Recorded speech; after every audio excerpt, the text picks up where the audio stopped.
মা বাবার দেয়া একটা সুতাও শরীরে জড়িয়ে রাখলে একটা অন্যরকম অনুভূতি কাজ করে, কারণ সেটাতে থাকে আশীর্বাদ, মায়া, মমতা, ভালোবাসা, স্নেহ, আদর, আরো কত কিছু, তা তো বলেই শেষ করা যাবে না। আর বাবা মার আশীর্বাদ একটা সন্তানের জন্য পুরো একটা স্বর্গের সমান। আর আজকের এই শাড়িটা যে পরেছি আমার বাবা এই দুর্গাপুজোতে আমাকে উপহার স্বরূপ দিয়েছিল, তাই এর অনুভূতিটাও কিন্তু অন্যরকম।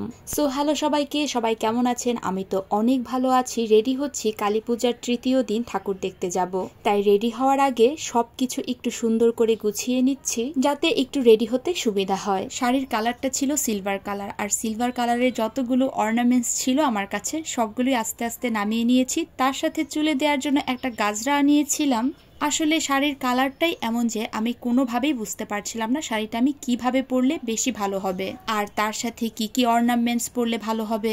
যাই হোক, এই শাড়িটা এইবার দুর্গাপুজোতে আমার বাবা আমাকে গিফট করেছিল। আমি কিন্তু একটা শপিং ভিডিওতে বলেছি এবার দুর্গাপুজোতে আমি আরেকটা শাড়ি নিয়েছিলাম, সেটা আমি কালী পুজোতে পরবো। এটাই কিন্তু সেই শাড়িটা আমার এক দেখাতেই পছন্দ হয়ে গিয়েছিল, তাই এদিক সেদিক না তাকিয়ে না চিন্তা ভাবনা করে শাড়িটা আমি কিনে নিয়েছি। সবসময় তো রঙিন শাড়ি পরা হয়, একটু অন্যরকম ছিল কালারটা। এই শাড়ির কালারটার জন্য আর শাড়ির ডিজাইনটার জন্যই আমি অ্যাকচুয়ালি শাড়িটা কিনেছি। তেমন কোনো হাবিজাবি কাজ নয়, একদম সিম্পলের মধ্যে শাড়িটা এত অসাধারণ তা কি আর বলবো। যাই হোক, আমি এখন একটু সাজুগুজু করে নিচ্ছি, কালী পূজার তৃতীয় দিন ঠাকুর দেখতে যাব। বেসিক যা যা মেকআপ ইউজ করি প্রতিবারের মতো সেগুলোই ব্যবহার করছি, তবে আমি সবসময় চেষ্টা করি আমার স্কিন টোনের সাথে যাতে মেকআপটা ভালোভাবে যায়, তা না হলে ফেসে যখন মেকআপটা অনেকক্ষণ থাকে মেকআপটা কেমন যেন উঠে যায়। তাই চেষ্টা করি স্কিনের সাথে ম্যাচ করে আমার ফাউন্ডেশন, কনসিলার আর লুজ পাউডারটা কেনার। এই দেখো, কথা বলতে বলতে কিন্তু আমার সাজুগুজু শুরুই করে দিয়েছি। পেছনে আমার বাচ্চারাও সাজুগুজু করছে, রেডি হচ্ছে। আজ আমাদের সাথে সৃজা আর ত্রিধা ঘুরতে যাবে। শ্রেষ্ঠাকে বাসায় রেখে যাব, পরে শ্রেষ্ঠাকে নিয়ে বাইরে বের হব তাই তো ভেবেছিলাম, কিন্তু বাইরে খাওয়া দাওয়া করে এমন গ্যাসের প্রবলেম হয়েছিল, মানে সেদিন রাতের বেলা, কালী পূজার তৃতীয় দিন রাতের বেলা আমি বাইরে খাওয়া দাওয়া করেছিলাম, মানে আমরা সবাই মিলে বাইরে খাওয়া দাওয়া করার পর প্রচুর গ্যাসের কারণে বুকে ব্যথা করছিল, তাই আর আমি খুব একটা পূজা দেখিনি। খাওয়া দাওয়া করে 2-3টা ঠাকুর দেখে বাসায় চলে এসেছিলাম।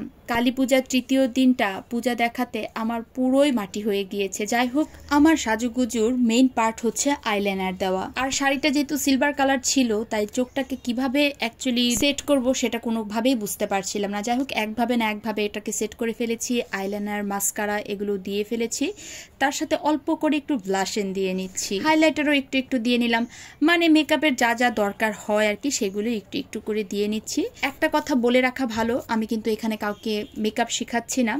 আমি যেমনভাবে মেকআপ করি বা যেভাবে করতে পছন্দ করি, আমার কাছে যা যা আছে সেগুলো দিয়ে আমি যা যা মেকআপ করি সেটাই তোমাদের সাথে শুধু শেয়ার করি। অ্যাকচুয়ালি মেকআপ আর্টিস্টরা মেকআপ শেখাবে, আমার কাছে মেকআপের কোনো ভালো নলেজই নেই।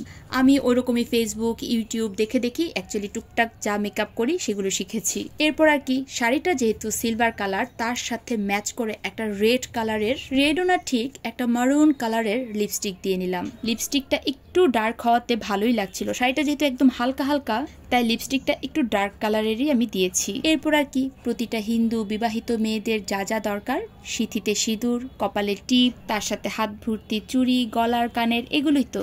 আচ্ছা, এবার আমাকে বলে ফেলো তো আমার এই ভিডিওটা কারা কোন জায়গা থেকে দেখছো, আর ময়মনসিংহ থেকে কারা দেখছো তারা কিন্তু অবশ্যই আমাকে কমেন্ট বক্সে জানাবে। ভিডিওটা ভালো লেগে থাকলে কিন্তু অবশ্যই সবাই লাইক, কমেন্ট আর শেয়ার করে দিবে। এরপর শাড়ির সাথে ম্যাচ করে একটা কানের পরেছি। কানেরটা আমার কাছে কি যে প্রিয়, কানেরটার ডিজাইন পুরোটাই ময়ূর, এত সুন্দর। আর আমি না সবসময় বড় কানের পরতে বেশি পছন্দ করি, তাই আমার কাছে বড় বড় কানের দুলের হিউজ একটা কালেকশন আছে।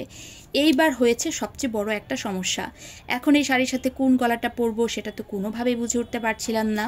এই গলাটা আমার হাজবেন্ডের এক বান্ধবী আমাকে গিফট করেছিল, তো সেটাও দেখছিলাম পরে যে কেমন লাগে। গলাটা বড় হলেও আমার কাছে কিন্তু বেশ ভালোই লাগছিল, মনে হচ্ছিল যে শাড়িটার সাথে বেশ ভালোই লাগছে, আমি না কোনোভাবেই বুঝতে পারছিলাম না। আর এই গলাটা 2-3 বছর আগে আমার মাকে দিয়ে ইন্ডিয়া থেকে আনিয়েছিলাম, এটাও ভালো লাগছিল, মানে না খুবই কনফিউশনে আমি ভুগছিলাম যে এই শাড়িটার সাথে কোনটা পরলে বেশি ভালো লাগবে। আমি আমার বড় মেয়ে সৃজাকেও জিজ্ঞাসা করছিলাম যে কোনটা পরবো, আমাকে একটু বলো। এরপর সৃজা বললো যে বড়টা বাদ দিয়ে দাও, ছোটটাই পরো, কারণ পাপার সাথে বের হচ্ছ মানে বড় কোনো কিছু পরা যাবে না, মানে সিম্পল ভাবে তোমাকে সাজুগুজু করে বের হতে হবে। তো যাই হোক, আমার কাছেও ছোটটাই বেশি ভালো লাগছিল, বড়টাও ভালো লাগছিল।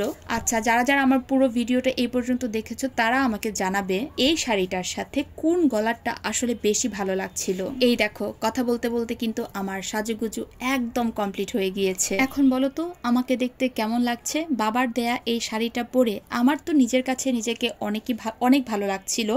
মানে শাড়ির কালারটাও যেমন সুন্দর, সাজটাও আমার কাছে মোটামুটি ভালোই লেগেছে। যদিও নিজের প্রশংসা নিজেই করলাম, সবকিছু একটু ম্যাচিং রেখেছি। তার সাথে চুলটাকে আমি একটু ঝুটি করে বেঁধেছিলাম। চুলটা খোলা রাখলে ভালো লাগবে কিনা ঠিক বুঝতে পারছিলাম না।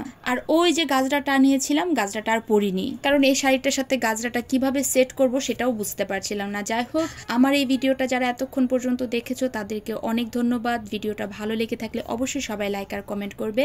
আর আমার বাবার দেয়া শাড়িটা কেমন হয়েছে সেটাও আমাকে কমেন্ট বক্সে জানাতে পারো। আমার সাজটা কেমন হয়েছে সেটাও আমাকে কমেন্ট বক্সে জানাতে পারো। আর ভিডিওটা ভালো লাগলে অবশ্যই সবাই লাইক আর কমেন্ট করবে। তো আজকে ভিডিওটা আমার এই পর্যন্তই। দেখা হবে কালী পূজার তৃতীয় দিন কোথায় কোথায় 3টা ঠাকুর দেখেছিলাম সেই ভিডিওটা নিয়ে। তো আজকের মতো এখানেই, সো টাটা।